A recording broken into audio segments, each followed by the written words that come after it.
Welcome, welcome. Hello, everyone. Hello, everyone. We are glad to be here one more time. And again, I'd like to thank everyone for continuing to share, like, and subscribe on our YouTube channel. I'd like to thank everyone to keep downloading the information and what we're giving you guys on all social media platforms.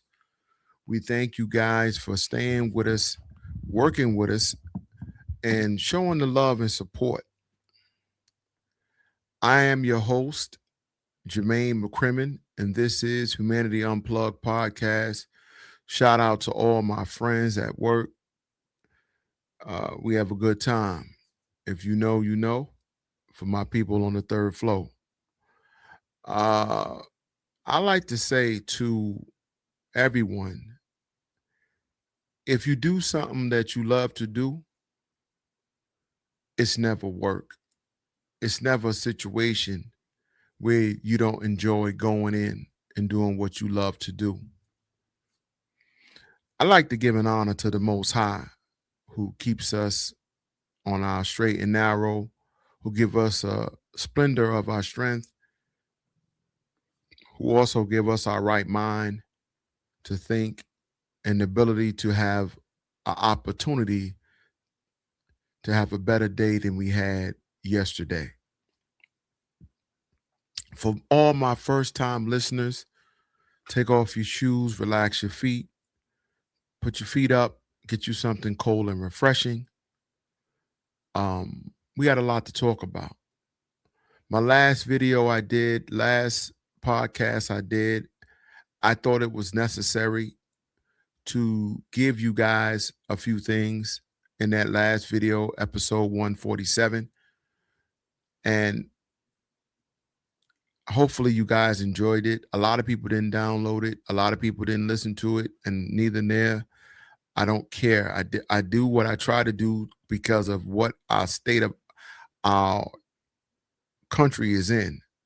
I give you information. I give you things that I think you should have because what's deemed necessary according to what happens in our world. A lot of times it is, how can I put it, racial. Sometimes it is what's equal rights. Sometimes it is things about health. Sometimes it's about countries. Sometimes it's about politics. Sometimes it's about killing. I want you to know that when you come here at Humanity Unplugged podcast, this is a buffet. You might get a lot of different things you never had before. And you might look at it and say, I don't like that. Hey, I like that. I want more of that. Give me some more of that. We look forward in doing what we think you should have and to keep your taste buds or thinking buds, as I would say, high and mighty. So therefore, you could be accurate, your third eye be sharp. So at this episode is 148. So much is going on. We have to see what our future looks like, or what our future brings. That's the name of the episode. Exactly what I just said. We're going to go over a few things. I'm going to do a lot of talking a little bit. And the first thing I want you to understand that these are my personal beliefs. These are my opinions. This is what I think. This is nothing to do with somebody's situation or what goes on with them. I just feel like we need to go over this stuff because no one's talking about it. No one's talking about it. And I want you to know there's no better place to talk about it than here at Humanity Unplugged podcast. So I want you to know this next 30 minutes to 35 minutes, enjoy, take it easy, relax yourself. I'm happy to be here. I feel great. I thank you guys for all your support. We're going to have some talk, so better yet, let's talk about something that just went down. You guys need to hear it. and I want to prep you guys for it. And our weather has been crazy. And I want you guys to know that if we don't start looking at our weather, you might get caught out there. So before you get caught out there, I want to give you a little snippet of what happened out in Wisconsin. All right, here we go. Dealing with the heat and the humidity here in the metro, people in parts of Wisconsin are cleaning up after severe storms, including a reported tornado, hit the area, causing some major damage there. Parts of Menasha and Appleton level. This hour, crews are still assessing the damage. And Fox 9's Emily Pofall is joining us now. So, Emily, authorities are telling people to stay away from those impacted areas.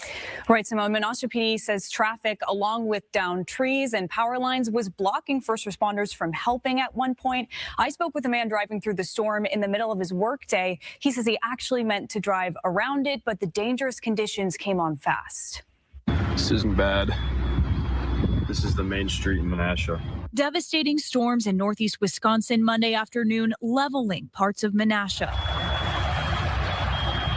A camera from nearby Neenah overlooking Lake Winnebago showing a before and after. The strong winds changing the landscape in a matter of minutes. And in Appleton, power lines down on a bus, cars smashed by debris, roofing pulled off this gas station awning.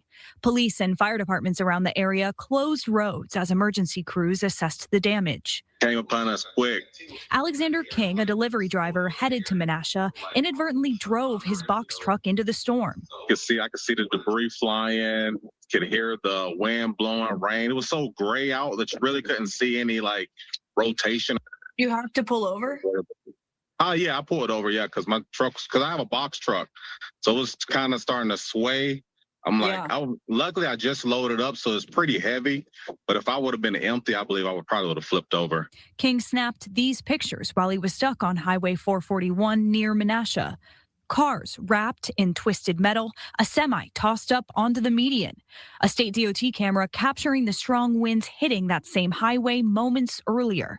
King says it lasted just minutes, but the impact will last much longer. I'm glad. You know what's crazy about this impact of this tornado is that we look at the damage and the cartilage of devastation, and I want you guys to realize metal don't bend like that. Metal is twisted like a pretzel. Wind, the force, the impact. God is so strong that he can take metal and bend it up like a pretzel, or bend it up like twigs and rope and tie it into knots around cars. We might be terrified of seeing that live, but to see that live also is God at work. And it's a just amazing thing to me to see that live. This didn't last very long, and the impact probably will shut these people down 2 years, 3 years. I got through it. Well, I didn't flip over. Now I just got to go back to see the damage. Yeah, Emily, really heartbreaking videos and pictures there. And your first thought might be, is everyone okay? Is there any word on any injuries? Right. Well, first responders are still getting their bearings, combing through the damage right now. While they do that work, though, Menasha PD is asking people living there to actually stay inside. So that's one of them right there. And I wanted you guys to get that because I haven't seen anyone talked about the tornadoes, because we're in tornado season. I mean, to be honest with you, tornadoes are on the rise. It's happening all over. And we need to understand what people on the West Coast or people in that area are going through. And again, this hit out on Wisconsin and, I call Wiz, but it's really Wisconsin's. I'm always got trouble with those W's. But I want you guys to know that I didn't hear anything about someone's life being lost. That's great. And it looks like it's more or less material damages, walls, cars, structure-wise, which will stop progress and things like that, but no lives lost. And that's a good thing, right? We don't want to see nobody losing their life because it's enough. I got something else for you, for us to listen to. This is about your boy Trumpy Trump. Now, it's amazing. I haven't talked about Trump in a while, and I haven't talked about the Orange Empire and the White House and all this other stuff. And the reason why is because nothing seems to amaze me with him and what he's able to put together. He has a talent. People hate him. People don't like him. And to me, it just gives me a realization of what we go through and what people of minority continue to go through over the last 100 years, 125 years. So it doesn't shock me. It doesn't hurt me. It doesn't offend me. I'm not upset about him. Because when you know who's in charge overall, and when you know where your strength come from, I don't fear no one. I don't fear Trump. Nothing he does will ever affect me because my substance don't come from him. So to hear that he did what he did, right? I didn't even know, and I'm being totally honest with you guys, I didn't know that Trump had started bombing Iran. And here it is. He 13 days in consecutively of bombing him. Now, I would have told you after 4 days, ain't that much bombing in the world. Who you bombing? Them people ain't getting hurt. You tearing up mountains. You ain't destroying where the people live. Because if you did that, it'd be nobody there living at all. It'd be all be gone. If you really wanted to take them out, let's be honest. Just like if they wanted to hurt United States, you go to a major city and start bombing and people will die. You don't hear that from United States. So we bombing mountains and empty spaces that ain't nobody there. You ain't hurting nobody. And then in 6 months, we're going to be sending care packages to rebuild their area. Let's be honest. We always go to war with people, then send them care packages months later to get them back and get them back together. So I can care less. So now he want to save the bombs because he done did some bombing for 14 days. You don't want to run that low. No, you don't. But they had to release some of them bombs because they've been sitting there for the last years or so. So they had to lighten up the load. So they decided to do that so they could make room for new bombs. This is all done strategically. Nothing is done on a whim. He wanted to bomb Venezuela, to be honest with you. But he got another thing planned for them. And I'm about to get into that so you'll know. He got something for all the migrants, or the immigrants, all the people that don't like Colorado, who don't like LA, who says Mexico and all this other stuff. I got a place, and he found it. And I'm very shocked that Trump is thinking. Trump is going to send everybody to Chicago. And of course, you already seen the clips. I'm not giving you new news. Them young YNs, as they would say nowadays, have already talked about welcoming these new Venezuelans and new people coming to Chicago. And they're not happy about it. And we're going to listen to that too. We're going to listen to that too. Because that's the problem. They're going to clean it up. It's been, the murder rate in Chicago been high for the last 25 years. 20 solid. If you go back to Kanye coming out with his first album, they was killing way before that. So 20 years solid, they've been killing. It ain't changed. You think Trump don't know that. The orange regime don't know that. They know that. There's not enough people they care about.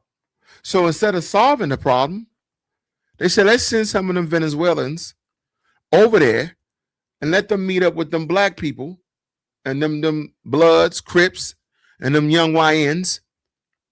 And they're going to bring some smoke, some fire to both sides. And now we can have a miniature war or World War III within the United States. Some more chaos. That's what he's doing. You ain't got to listen to me, but that's where it's at. Right? So let's listen to it. Let's listen to some of them young YNs who's outraged that Trump is sending these people over there. Let's see what they say about that, right? Since I just talked about it. Because I promise you, it ain't good. Right? And who would figure that would be Trump's play? Who would figure that? And it's an excellent play. To enter our Here we go. Listen up. America has allowed gangs to enter our country. The migrants that are coming, they're taking over every block right now. The city of Chicago is going to go up in smoke. It's going to go up in flame. Gangs in Chicago are angry over the influx of migrants and criminals in their city. They say money that should be going to the African-American community on the South Side is instead going to what they call non-citizens, and warn that turf wars between Chicago's gangs and groups like Venezuela's Tren de Aragua could see Chicago, quote, go up in flames. Photographer Matt McDermott and I traveled to Chicago's South Side to see what was happening for ourselves after we heard about a police report last month that the Tren de Aragua gang had taken over an office building there. We spoke to a number of young, hardcore gang members, as well as gang elders who have retired from the life, and just regular citizens who are very much part of the community. And they're all furious at the estimated $500 million that's reportedly been funneled toward new migrants in Chicago since 2022. And now, I'm going to tell you something, man. These are human beings that need a place to stay and live like everybody else. But you send them to a place that's already underground, underwater. For what? It's not going to help them. If the people in Chicago can't help themselves, how you sending more people that need help over there? How is it supposed to work? they aren't happy either about what they say are Venezuelan criminal gangs that are leaving the shelters and spilling out into the South Side into abandoned buildings. I spoke to Tyrone Muhammad of Ex-Cons for Trump, who runs a street patrol and violence prevention program. He's gone straight since his days as an enforcer for the Gangster Disciples. And he said the situation is very tense on the South Side as turf battles between the local gangs and Venezuelan migrants heat up. It is impossible to release gang members and criminals into our country through the borders and broken walls, and then infiltrate them in our community that's already impoverished, that's already broken, that's already disinvested. And when the black gangs, the leadership in the black gangs in Chicago get fed up with the illegalities and the criminal activity of these migrants or non-citizens, the city of Chicago is going to go up in smoke, it's going to go up in flame, and there's going to be nothing that the National Guard or our government can do about it when the bloodshed hit the streets, blacks against migrants. Zach Massey did time in state prison with Tyrone Muhammad, although he's only 27. He's a leader on the streets and said he's disgusted by the money going to Venezuelan migrants at the expense, he says, of the African-American community. I finally actually talked to him on the translator app, and he told me all the things that he got going on, how they help him get a car, apartment, clothes, link. So it's just like, I just be looking at it like they ain't got no Social Security number. Where they come from? He probably not even here legally. They get right here. They get quick housing, quick funding, food. They get cars with no license. They can't even read English and stuff like that. So they get all these perks when they get here, and we still here starving. So what we gonna do about it? Are y'all gonna listen to our cries? Corey Rogers was a Blackstone gang member for years. He drove us around the South Side and showed us areas where he said Trendo Awagwa and other criminal gangs are setting up shop and what he called showing the flag, which means brandishing their weapons in front of like a housing project. The migrants that are coming, they're taking over every block right now in this area. Right now, you don't see them because they come out at night. They said they took this courtway over probably about last week. They said it was 100 Venezuelans standing out in the front right here. Terry, is it an abandoned building? How do they just take it over? They just, when you take over something, you just stand outside, and that's called showing the flag. What kind of guns? Semi-automatics, anything you name, you're gonna see it on the street. These boys got so many big guns that if they're 150 pounds, the gun is bigger than them. I swear. But they know how to handle it, right? They know what. Tell me about the fact that they're criminals, right? This is a criminal element. These aren't just a bunch of Venezuelans who walked over the border and used to be gardeners back home, right? Right. They come from the gangland. They come from rougher gangs than us. One gang member who only gave his name as David on a particularly dangerous drug dealing corner on the South Side did not hold back when he talked about the influx of criminal gangs from other countries into Chicago. The real issue is that America has allowed gangs to enter our country. Gangs that they would consider terrorist groups that are formed here. We are terrorist groups. If we're in a gang, they let terrorists in our country. The Reverend Corey Brooks also said to me he's disgusted with Democratic policies and said that Black Lives Matter, for example, has never reached out to help him or anyone else trying to improve conditions on the South Side. Chicago is a blue city. Illinois is a blue state. There's no doubt about it that the majority of our neighborhood, they're going to continue to vote Democrat until they wake up. The good news is that there are a lot of people who are responding and waking up and saying, listen, we're not going to take this. We're not going to stand for this. We're going to vote differently. And they're now accepting some of the values that I hold dear and some of the values that the conservative Republican Party holds so dear. And so for a lot of people, it's not about the person, it's about the policies that we're fed up with. And as a result, I think this is going to be the largest amount of people who have voted for a Republican president in Chicago that we've seen. I also spoke to one Venezuelan man who was so scared of being identified that he put a hoodie on and refused to face the camera. He told me in Spanish that he had to flee the building where he was being housed because a Venezuelan criminal gang took it over. He said if they knew he was talking, they'd end his family's life back in Venezuela with one bullet. You know, what struck me the most about our week in Chicago was how intelligent and self-aware these gang members and ex-gang members are about their community. You understand when you talk to them that joining a gang and making big money selling drugs is often too tempting to resist when faced with the lack of other real opportunities to make money. And for a place known mostly in news stories for being bloody and violent at night, the area is like a village during the daytime. Everyone knows each other, and believe it or not, there's a friendly vibe. But we spoke to a lot of people and their patience is being stretched thin. I would not be surprised to see the gangs here taking action once the Venezuelans try to get a real foothold here. And that's the thing, guys. Once they get anchored in and learn the system a little bit, who's going to stop them? Huh?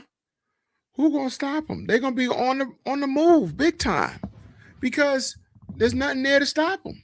These guys are doing whatever they want to do now. They're setting up shop. They claiming areas, doing whatever they need to do. The bill done been passed. They're giving them all type of money, but the people that's sitting there can't get 4 chicken wings and pork fried rice. It's sad, but that's what's going on in Chicago. Then you wonder why the murder rate's so high, right? Well, that's why. I ain't finished. Now let's go to Trump with all them bombs. Because you guys got to see this, you know. I think Trump now finally, he want to chill out on them bombs. Hello, I'm Christian Fraser. This is the Iran War Today, our regular update on events surrounding the US-Israel war with Iran. Let's start with some of today's key developments. The US military has carried out a 13th consecutive night of attacks, targeting command centers and drone storage sites in the south of the country. In response, the IRGC said it attacked US interests in Jordan and northern Kuwait and had targeted a surveillance tower used by the US Fifth Fleet in Bahrain. Tehran has threatened further attacks on air bases used by US forces, including those in the UK. The Ministry of Defense says the UK stands ready to defend itself. Donald Trump says he holds Iran accountable for attacks launched by its Houthi allies on the Bab el-Mandeb choke point in the Red Sea. Brent crude has now gone back above $100 a barrel, its highest level in 8 weeks, as fears grow that the crisis is spreading beyond the Strait of Hormuz and into the Red Sea. And the Israeli Prime Minister Benjamin Netanyahu has been invited to the White House on Tuesday, with reports that Donald Trump is mulling a return to major combat operations in Iran. Hey, I'm Daniel. I gotta let this play, and then we get right back into it. But it's unfortunate that Venezuelans and people from Venezuela are suffering the way they are. So tensions in the Middle East are intensifying, with fresh US and Iranian strikes raising fears of a wider escalation. The US military says it has carried out a 13th consecutive night of attacks. The airstrikes on Iran overnight lasted more than 2 hours, targeting command centers and drone storage facilities. Explosions were reported in multiple locations, including at the Revolutionary Guard headquarters in the north. The Iranian media say at least 4 people were killed. Tehran has retaliated by continuing to strike US assets across the region, targeting Kuwait, Bahrain, and Jordan with missiles. State media claim they hit an Amazon data center in Bahrain, though neither the tech giant nor Bahrain's government have confirmed that report. The exchanges come as President Trump signals that he is ready to go further still. On Thursday, he told the news website Axios he is weighing a major new strike on Iran. I'm considering a massive attack, he said, but bigger than ever before.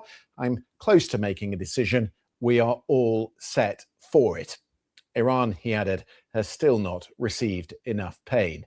It may be coincidental, but it is worth mentioning that Prime Minister Netanyahu is due at the White House on Tuesday, with discussions likely to focus on the war. Let's go to Washington, speak to our chief America correspondent, Gary O'Donoghue.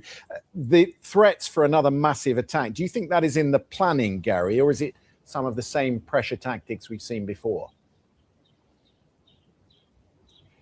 It's quite difficult to tell because the president, as we know, can kind of freewheel and riff on these sorts of things at will and at whim. But he's clearly trying to explore some options because it's not working at the moment. It's not achieving what he wanted to achieve. Iran hasn't crumbled. They still have the ability, despite these weeks and weeks of bombing at the beginning and these 13 days we've had now, they still have the ability to hit back at bases across the region and target shipping in the Strait of Hormuz. So he's exploring new options, clearly. And this threat of a return to all-out war is one of them, although experience would tell us that that's not something that Tehran necessarily responds to, that kind of threat. It doesn't seem to register. And that's why I think you're starting to hear suggestions that perhaps the US is exploring some other avenues with its European allies, and potentially a meeting in London next week. Very much, we think, at the discussion stage at this point, potentially pretty high-level meeting as well, on what can be done about securing the strait. And we know that in the past, for example, France and the UK, maritime nations, do have these capabilities for mine clearance and autonomous mine clearance devices. That is a little bit of a gap in the US Navy. So I wonder whether that's the sort of discussions they're looking at. So I want you guys to know that a meeting is coming, according to the news and what we're hearing. The meeting is coming because Trump done been bombing them from 13 days straight. And he's made no progress at all. No progress. So when you don't make the progress you're looking to make and the impact you're looking to take, you want to do the impact, you can't do it. So now it's like, excuse me, we're just wasting missiles. So now they got to sit down again, re-strategize what they want to do, what you want to accomplish, and then move back out with a new attack. Like I told you, he hitting spots that really doesn't care. It doesn't, he's not in the hills, but literally, but he's hitting spots that's not taking on any impact to the overall goal. And that's the problem, right? That's the problem. I got one more with you, and this is sad. I'm about to talk about this, but again, we've been going over Nolan Wells, and I want to just check it out. I'm not going to play nothing about it, but I do want you guys to listen to the newest news on it. And I'm going to tell you the newest news on it. They got a recording. They played, they have it. I've heard it more than once. The recording is sketchy, but with the analysis and all the computers and technology we got, we're going to clean it up. And you're going to hear. This is why these guys, all these kids went and got a lawyer. Apparently, they killed Nolan. Allegedly, it sounds like they killed Nolan on the boat. It sounds like that. Because they're on the boat when the call is made that there's some pump or whatever they call it on the boat when it stopped pushing water out, and now the boat is taking on water because the device they have is not working to pump the water out. Something happened right before that, and it caused Nolan to lose his life. And then one of the girls up there said, "Is Nolan dead? You killed Nolan." And the other guy yelled at him, "Get up, get the F up." And then another person said, "He's not waking up. You killed Nolan." There's so much more to talk about with that. So these kids were better off to come clean. I don't know what make one of them call their parents, and them parents end up doing the dumb shit just like the kids did. Excuse my language.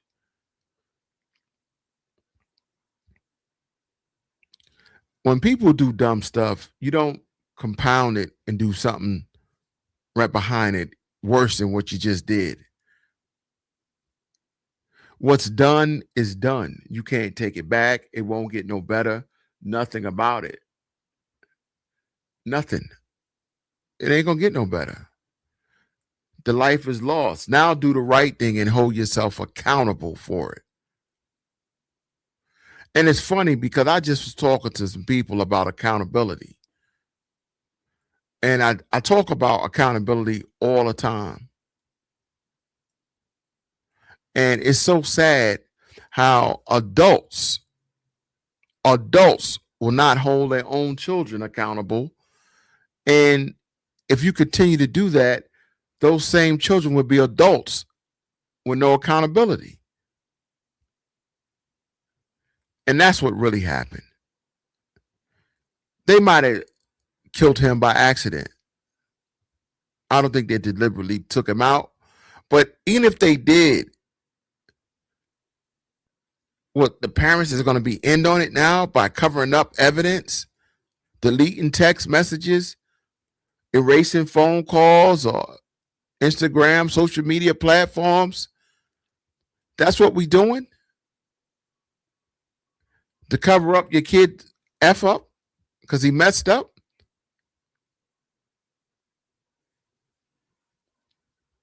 The tree bears the fruit. No matter what it is, that's that kid's fruit. That's what it is. This is his destiny. He or she got to go through this because it was written that they were going to be that stupid and do something like that, and they did, and there you have it. It's a shame that Nolan had to lose his life, but that was his destiny. His time was cooked. It was already checked out for him to go through this. Already written. Faith, give us that. God has the timer. We don't. It's unfortunate. So, in hearing all this today,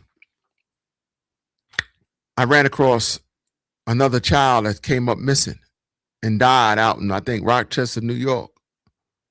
Let's listen up.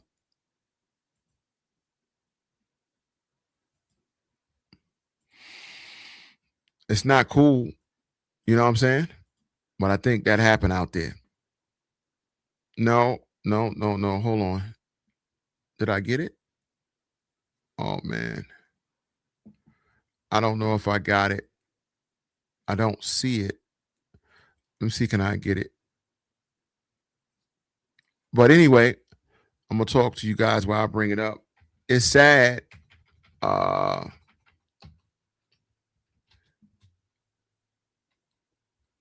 It's so sad that they did that, you know what I'm saying, to him, to Nolan. And then they're going to lie about it. You know what I'm saying?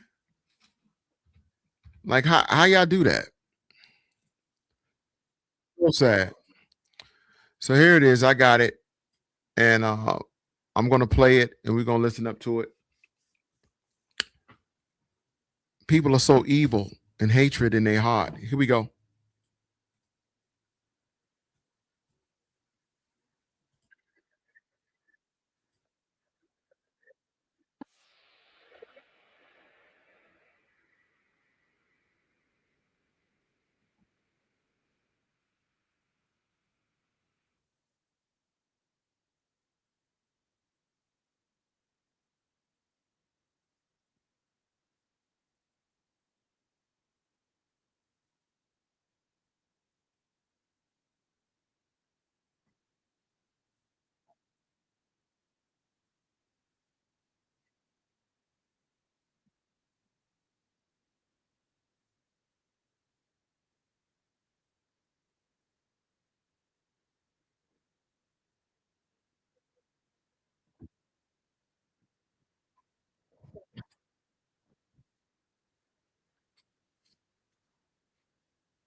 It's replaying, guys, but it's playing a different version. Actually, this is a more up-to-date one, the second clip.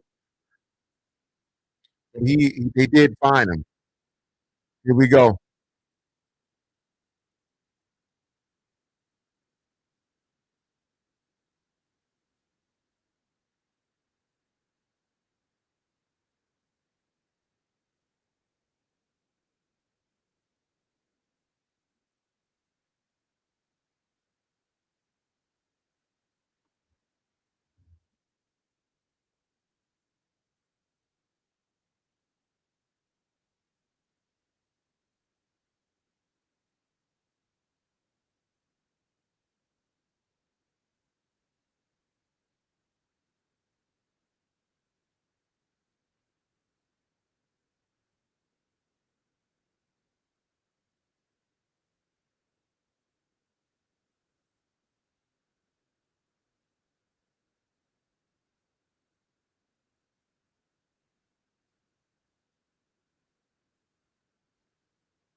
Here it is.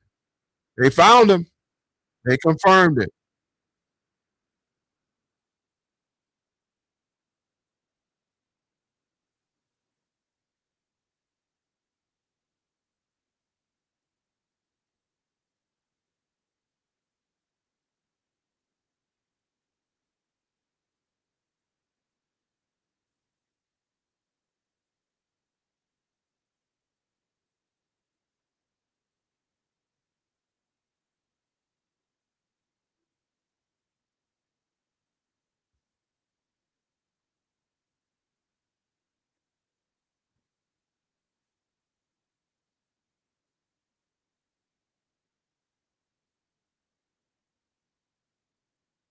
So they're not saying he was in the water, but by the bridge where they had a body, or not for sure. I don't know.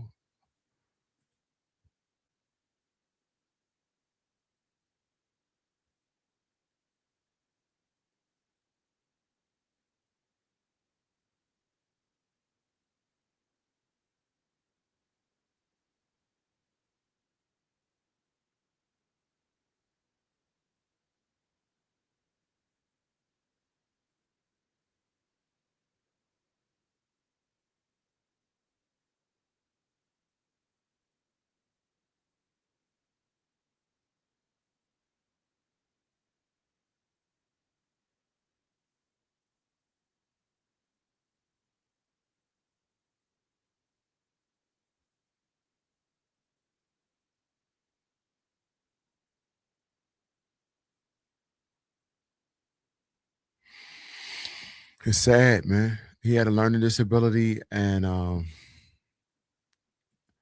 it wasn't nothing. Doesn't seem like any foul play, but he's no longer with his mom. He's only 14 years old, and he left the house just to let a little stress out. You know, maybe he was upset because his mom said he didn't do his chores. She got on him,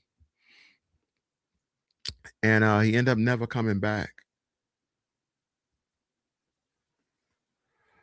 Guys, as we close it out, I want you to know, whatever time you have with your family, your loved ones, make it count.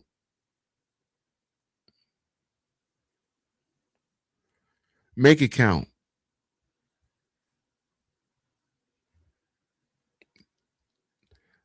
God has our number, and any given time, he can call your number. Life is so short. Love your friends. Love your family. Stay together. Look out for each other. Protect yourself at all times. I'm your host, Jermaine McCrimmon from Humanity Unplugged podcast. It's a sad one, guys. Peace.